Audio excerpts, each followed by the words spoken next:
Hello and welcome to my beginner's guide on playing Tall in Age of Wonders Planetfall. While I did briefly talk about playing Tall in last week's video, I hadn't actually sat down and played the game without cheat codes, so I did want to revisit the topic and go in depth about what I've been able to find out about this strategy over the past week using some in-game examples. I do have a one colony challenge series planned to start coming out in March. I think March 1st is the first episode, and I'll release them every other day, half an hour a day, to just kind of fill in the space in between these videos. I usually do about one of these a week, in case you weren't aware. In this video, we're going to try and demonstrate that you can hold one colony, and it's actually a really fun strategy. I typically play very, very wide, so I was surprised to see that you can actually get away with this, that you have enough resources to compete with the AI even on the hardest settings. But you do. This worked out great once I actually went to war. It was a little tricky at first. You had to pick some fights carefully, but I was happy with it. So in this video, we're going to define playing tall. Already started a little bit there. We're going to review my notes from last week. There isn't too much there.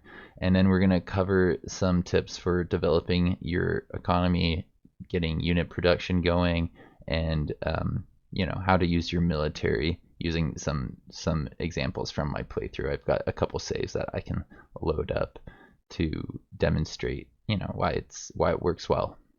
So this strategy, playing tall, is something that I've borrowed from Stellaris. The One Planet Challenge is a really fun challenge in Stellaris, and that basically means that if you have one planet, then you can hyper focus on your technology gain, unlocking the late game strategies earlier. In Planetfall, it's slightly different. I mean, you don't have lots of territory. You're not going to control a lot of stuff across the map. You're only going to really control your starting place and the 4 sectors that you can grab around it. But if you hyper focus on that, if you're not spending resources on colonizers, we don't have the colonizer unlocked yet, do we? So I can't show off that colonizers cost a lot of energy and cosmite. You know what, I will just jump in here really quickly and do master skills so you can see that. Yeah, this costs 50 energy and 10 cosmite. That's resources that I could be spending on mods or more units, so it's probably not the best use of resources if your economy needs a little bit more support. But it's always like you have to weigh those two options when you're playing Planetfall. Every map is going to be very, very different. So yeah, playing tall is basically focusing more on the short-term bonuses so that you can build up a very big military and go beat up the enemy. Whereas in Stellaris, it's actually kind of like the opposite. Playing tall allows you to get to the late game stuff earlier, and you're actually very vulnerable in the early game. So while they are similar in terms of how much space you take up on the map, they actually play very, very differently, or the implications of playing that way are very, very different. So now let's talk about some of my notes from last week. I had some stuff in there about raising. If you attack somebody else's colony and raise it to the ground, then you can get a lot of really, really cool resources out of that. I actually don't see any around me that I can go raising, so yeah. If I just do this, I can't unlock everything. I haven't blah blah blah. I haven't found the AI yet. So you're gonna have to trust me. When you destroy somebody's production exploitation, then you're gonna get some production out of it. If you're gonna destroy their energy exploitation, you get some energy out of it. You get 30 energy per level of energy exploitation. So if this was a level 2, you'd get 60. If it was a level 4, you'd get 120, which is a lot of energy, a lot of research, and that gives you a lot of resources immediately. So you can take enemy territory and turn it into resources now versus resources later. When you raise that territory, it also means that the AI can't use it, so you're taking away from them something that is immediately useful and useful in the long term, and making it into something that's immediately useful for you instead of something that might be useful for you further down the line. Raising the colony gives a set amount of cosmite and energy, while I I think in my other video I ran over and took over somebody else's settlement and tried to burn it down to the ground. There's production and like other things, research that was associated with it. I think that comes from the production sites that are all around it, the exploitations that are all around it. So if you want, you can just go right to the center. You don't have to burn down each exploitation to get those resources from it. That's something that I came across recently. Vassalage has been made a lot easier, and I've seen a lot of people on the forum saying that they've gotten the AI to become their vassal after beating them in a handful of wars.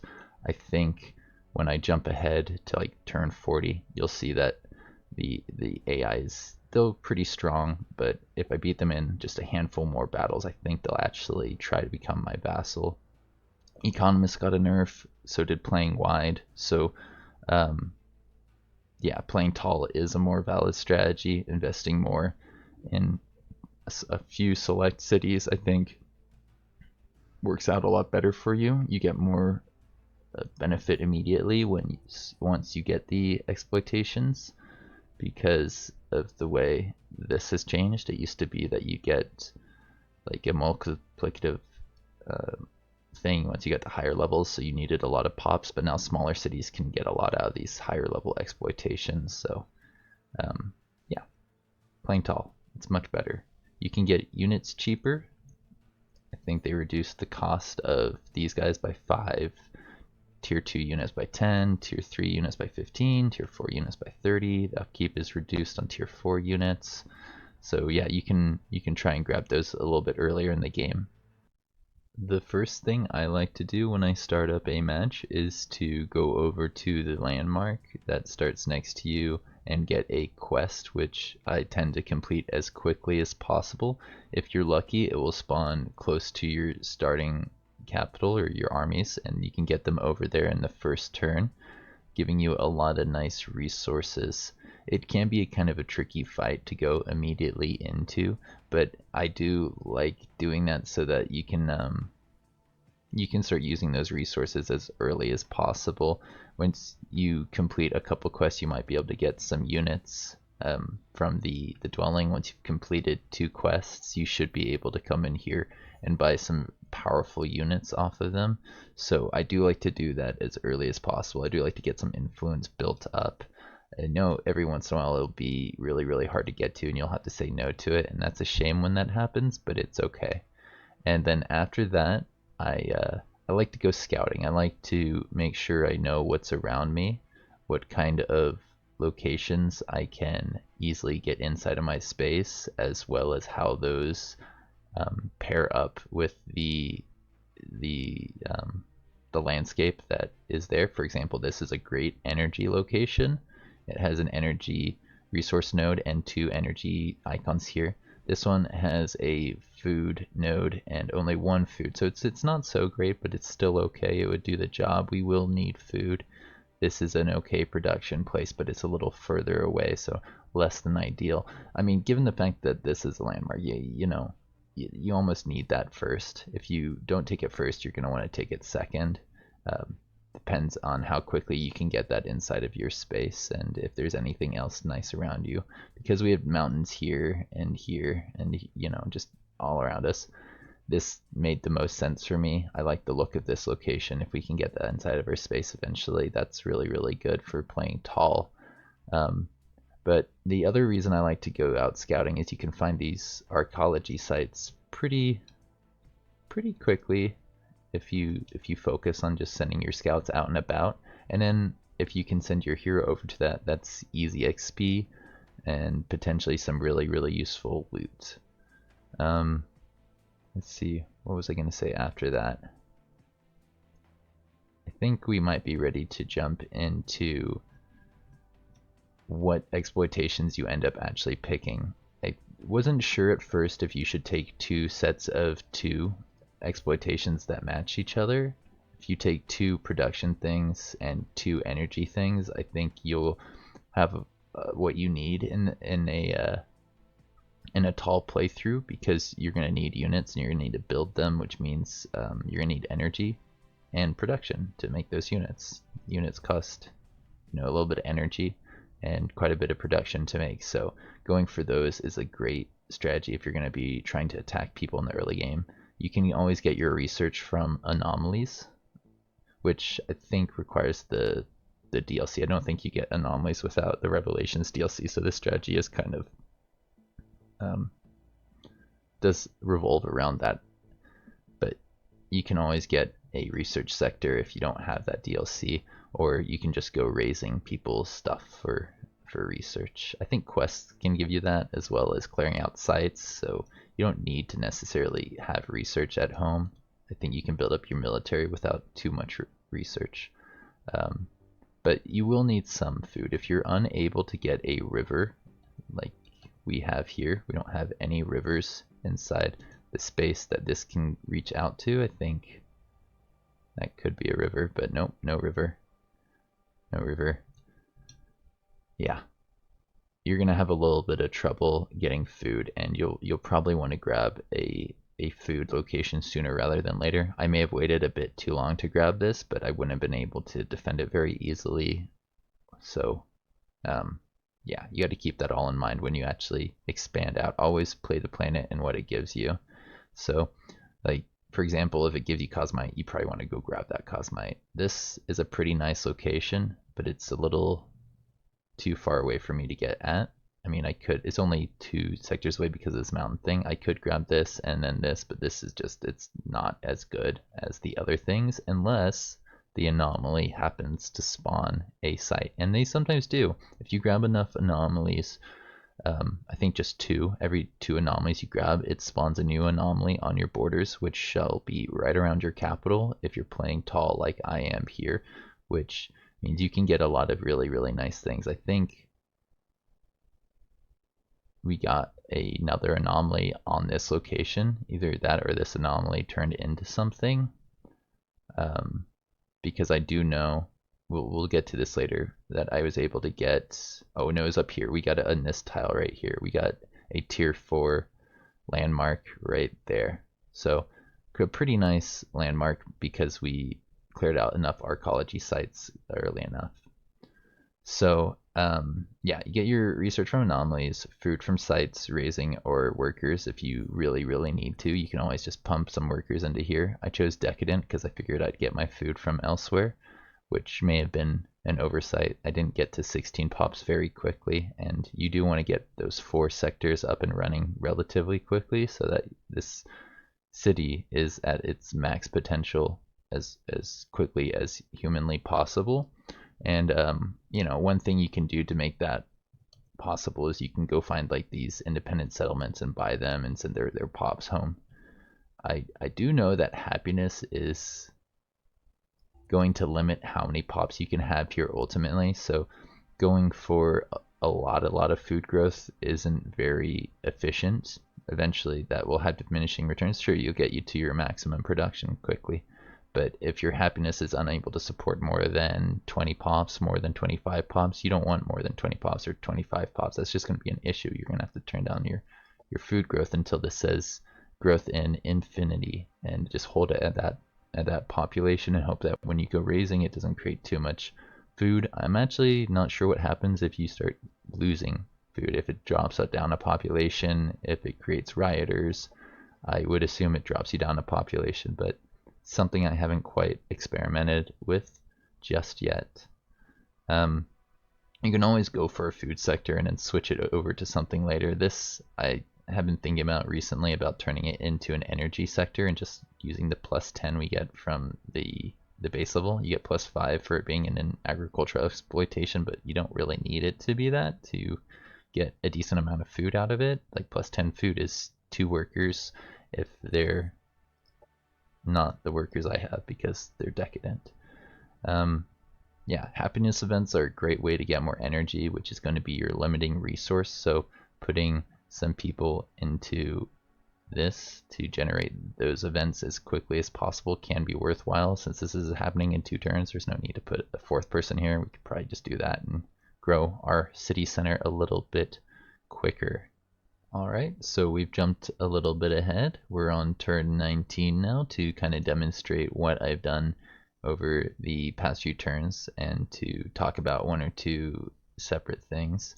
I have cleared out the anomaly over here and came over here for the other anomaly site. I think that was the right move, but I did not come down here quickly enough. Unfortunately, the AI got to my second settlement. It's literally right next to here. We brought all of our units up north to try and clear out those locations to go after anomalies, and we were about to come down here when the AI, we saw an AI come up here, and he saw us and was like, well, I'm going to grab this then. That's obviously what you do, right? And that isn't the end of the world. It meant that the AI, when we do go to war with them, will fight us close to our territory, and it'll be easy for us to reinforce and hard for them to be able to reinforce. And ultimately, it may have been what gave us the advantage that we needed to push into their territory. But I think you want that space if you can. Now, because I have the influence saved up, and I was going to go over there and do that, I can do something different with this guy. I can send him over here, and there's a settlement. We won't be able to get it this turn, but next turn we can go over there and buy that, which is what I did. I remember doing that on this turn because I was really bitter about this, and that allowed us to get basically the pops that I wanted to get out of that, allowing us to get closer to a another sector. Right now we can only have 2, and I'm destroying this one so that we can get to the energy one before they do. I wanted the food one to increase our food growth, but unfortunately I didn't want them to grab this energy. We needed the energy to support our armies. We're already at negative upkeep with the units that we have, so getting that is very, very, very important. So yeah, if you want, you can just, like, even if you're not doing the one colony challenge, you can resettle these guys back to your colony. They're kind of far away. It would be hard for you to defend that, so I think sending them back, playing tall with those units could be better. Now, you may have noticed I've upgraded my colony infrastructure to be 900 strength, and that's because I don't like maneuvering my guys around to the edges of my border to deal with wandering stacks. We've had a stack up here spawn things, and there's another one up here spawning things, and I don't want to always have units on this location to try and hold on to it. I had one beat up this place as it is finishing up the reinforcement thing, and I thought it destroyed it. That's not how it works. I think you keep those upgrades unless somebody comes in and raises the thing. If another commander comes in and raises it, then that's a problem. But I think if they just take it over for a turn, you can come in and grab that, and it's okay. It's just kind of a bummer because you might need that production or that energy on the next turn. What else do we have here? Right, this is all dependent on if you have influence. You may be spending your influence on being friendly with the NPC factions. You may have decided to go to war with both of them. If you do that, then you're probably going to have influence for buying these settlements. But personally, I like being friendly with at least one. I'm actually a big advocate for questing with both of them, but I actually decided I wanted to try out going to war with the second faction, being friendly with the first one, because I had these stacks and I wanted to train them up, get them in some fights. So instead of paying this guy influence, I'm going to go beat him up in a turn or two. And then with the Forgotten, we don't want to really spend our influence on their locations. We want to spend them on units. I'm pretty sure I bought like an insane number of Serpions because I like them. They're pretty strong and they're melee, and we were going for a bit of a melee build with our Celestian Syndicate here. So I think we're ready to talk a little bit about my unit production tips. I have jumped forward a little bit more in time so that you can see what I've been doing with these dudes, and it looks like, yeah, I just got a quest, which means I'm bringing these guys over here to take care of the quest before doing the anomaly. I really like the quest rewards, and while I probably could have stayed here and done that first, I wanted to make sure that we did this before we went to war over here. I didn't want to leave that over here and miss out on it. So yeah, this guy's gonna come over here and clear that out soon. We've moved this guy up here. He cleared out that location and can clear out this. This one's looking a little bit dicey. No, actually I thought it had 6 units. When we get there next turn it may actually have more units, because I do remember passing on this fight, as well as I think there was another one up here with some Paragon units. I could be remembering it wrong, but yeah. Let's talk about unit production now. We want to build a couple stacks at the beginning of the match so that you have enough for your commanders as you hire them. You will need to save up some energy for hiring them, but I think you get a commander every 10 turns. I saw in the stream recently that Tom was saying that you want to have a second stack preparing in the first 10 turns so that once you have the second leader you can have him join up. Oh, is my battery low? I thought I had this charging. That's a shame. We'll try and do this quickly. If it dies, then I'll start over. But yeah, you want to have a second leader, a stack for the second leader in the first 10 turns, and then you can use the rewards that you get in those next 10 turns to start working on a third one. You don't need a completed stack. Just 4 units is enough to get them started moving out into a position. You might take a unit off of a stack of 6, and then you got 2 stacks of 5. That would work decently well, especially if that unit you pull off has a lot of experience. But you never really want to go negative in upkeep. Right now we're doing okay. We've got enough units that we could potentially buy a unit over here, and it wouldn't be a big deal. Maybe a star guide would be nice, but its upkeep is 12 energy, so that would take us right to our threshold, really, with the point that we don't want to go below. If you are picking up energy off of sites, having 0 income is actually okay, but I actually prefer having a little bit of income and just using the energy rewards that you do get as energy rewards, and then keeping the production rewards as production, and the unit rewards as units, and the item rewards as items. I think that's just the way you get the most out of them, but every once in a while you'll have to drop that so that you can have enough energy to support your armies, your masses of armies. Now, my favorite thing for unit production in this strategy is to not spend energy or production on it. It's to buy things. It's to spend influence on that. If you can do that, then you only really have to worry about the energy upkeep in the long term. It doesn't really pull on any other resources. This has a quest timer, which you can see right here. So if you want to maneuver all of your guys to be closer together at the end of that, so that you don't get army stacks spawning all the way over near your scout. Let's say you have a scout that's really far off by himself, you might accidentally get a stack of 6 units that spawn up here. So I would recommend maybe bringing these guys back as the quest timer counts down. I think it's only 5 turns between each quest at the beginning of the game, but right now it's gone up. I think it goes up as your relationship goes up with them. So it is on 6 more turns instead of 5. We just got a quest this turn. So I think, yeah, it might be like every level that you go up, it requires another turn in between the quests. Would make sense to me. Now, is there anything else I wanted to say about that? If you are questing with both of them, you'll obviously get more quests, and you'll have to watch 2 quest timers, but I don't think that's really the best use of your time. If you have only 1 colony, you don't need to cover as much territory with defensive stacks, so you can just clear them out with this. This thing's fine. Save you some influence too, so you can buy other units from the other NPC faction. I know that some factions have summons. I think the Vanguard can deploy an owl, something like that.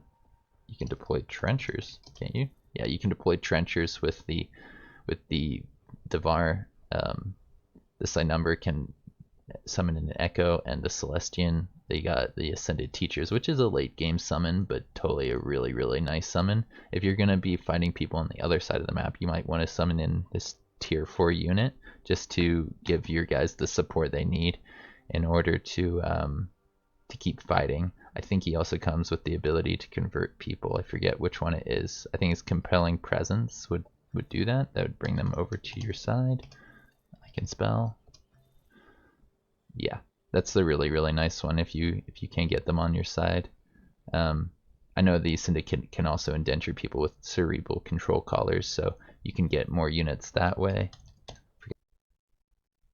Before we jump into my military tips, I did want to just show off the thing that I was talking about a second ago, the cerebral control collars. If you're a Syndicate hero, I think around level 8 or so, you can get the skill which allows you to mind control an enemy, and at the end of the combat you get them as an indentured in the stack that did the fight, and that's not to be underestimated. Being able to get a unit where your armies are when you're playing tall like I intend to is incredibly valuable. If you got a flying unit here, it might take them like 6 or so turns to fly over here into the enemy space, but if you just use that skill and you got your guy down here, you've got another unit. So yeah, don't forget about skills like that, about some skills like that if you want to try out this strategy yourself. Now, you may have noticed looking around here that I have not saved any of the Imperial standards. I used to save them for my tier 3 and tier 4 units so that I could get them to prime rank a little bit quicker, but I don't think that is a valid concern for this strategy. You're going to need a strong military early, so using them to quickly level up your starting army, your leader, and the units that come with them, I think is a really useful strategy. You're going to need those sites cleared out. You're going to need quests taken out. And if you've got a stronger military, you're less likely to lose those units. You're more likely to get leveled up units and have a better military when you do engage the enemy. So yeah, I would use your Imperial standards a little bit earlier than you typically do. And then if you think people are ready to go to war, I believe a turn ago or a turn from now, this guy's going to be all like, I'm ready to go to war, and I might spend a turn or two more up here trying to clear out sites, build up my military. Yeah, like this quest over here in this anomaly I might try to do before going to war, but unfortunately the guy declares war on me before I can do that, and I think really the smart move would have been to get these guys to meet around here with this stack. And is that all I have at this point in the game? Yeah, we have the 3 leaders and a couple little armies. And then attacking from here ultimately worked out pretty well, but you know, I made a tiny mistake here. This playthrough is definitely filled with little mistakes. I'm trying a new strategy and I found out little things that work, but yeah, by making those mistakes, hopefully I can keep you from making the same mistake. So my next tip is know when to attack a weak enemy and when to let them retreat. If a AI is already in a war, then you may want to attack it while its armies are defending their other borders. If you do that, just be prepared for them to bring all their armies towards you in a few turns if they decide that you're more of a threat, or they can actually take out your armies. If they feel like they can take out your armies, they may decide to just take you on and forget about the other dude entirely.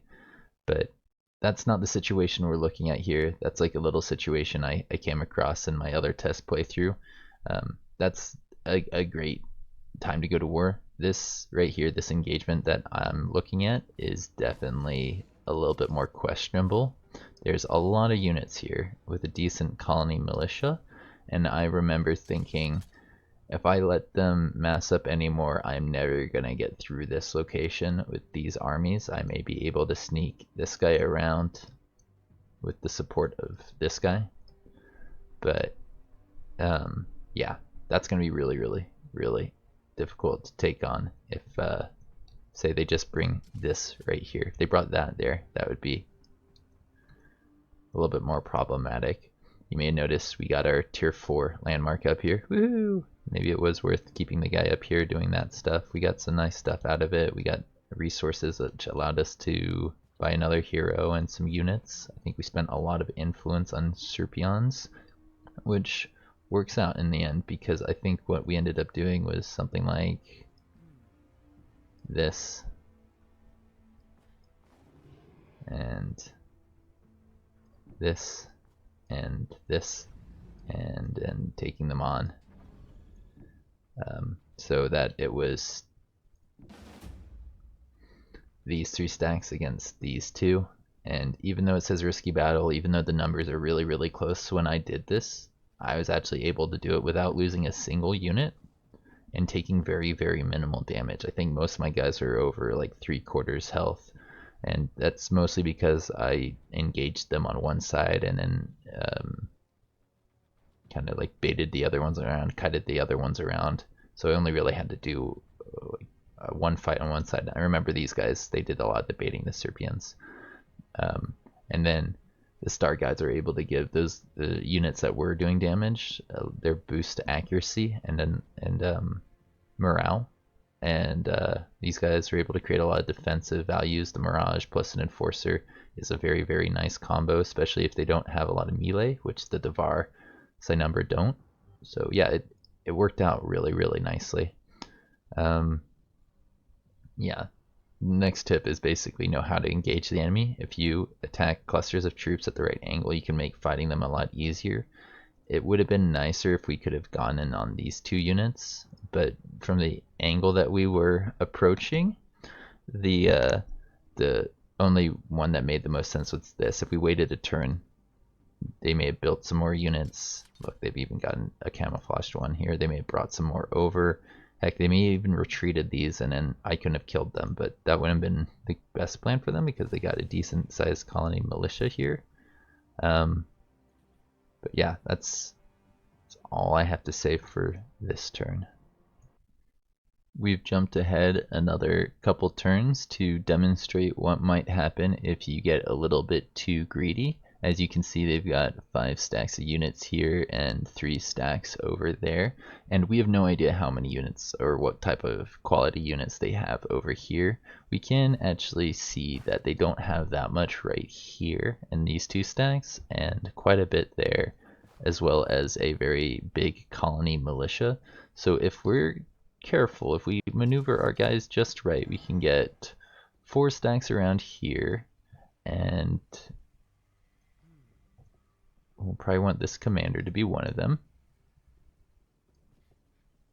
as well as like this commander. I forget which ones I ended up bringing in the end, but as you can see, there's a lot of units here that can't necessarily even get in on this fight. So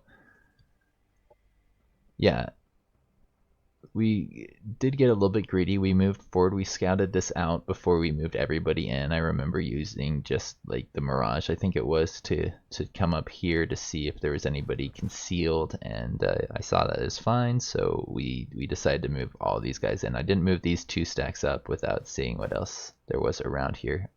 That was informed, but you know, you need to be careful because the AI can build a lot of units very, very quickly. The AI has cheats if you're playing on harder settings, and the cost to building units has been turned way, way down. If you look here, they have mostly their racial units, but they have gone ahead and bought some nice faction units, which can do decent damage. But in this fight, I think we were able to take them out without taking any damage because we have some really, really nice units like this Forgotten. We were able to get them, I think, at turn 41 because we hyper focused on being friends with the Forgotten faction. We were able to get that guy, and he's insanely good because he can kill a lot of units very, very easily. They have this punishment skill which attacks all enemies on the field. That's a great way to kill off a unit, and if he kills off a unit in a turn, he gets another attack. So it's like, wow, really, really good. The other tier 4 units aren't quite as amazing, but you still want them if you can get them. They'll make other units better. Like the automaton one, I think, is really good at making other autonom units better. It's a weird one, that name. Alright, so I said this earlier, but after we take this out, let's just demonstrate this really quickly. You can be the one to demo. Yeah, come on AI, you can do it. I believe in you. yeah, you can grab this 90 food from there, or we can come in here and raise this and you get the 90 food in that location. But let's say that's really, really well defended. I think, if this fight went super well and we just kind of moved this dude in here, then they may defend there. We can't get over there with this stack on this turn, although that would be ideal because they don't have anybody on their capital. But they do have, ooh, a lot of units up here. A lot of units up here. So, yeah. In this situation, don't get too greedy. Group your guys up, I think, would be the smart move. Maybe put like some guys in here, just to fill in the spaces. Maybe not, because then this guy could engage from the side, but the AI is probably not smart enough to do that. They may just outright avoid you.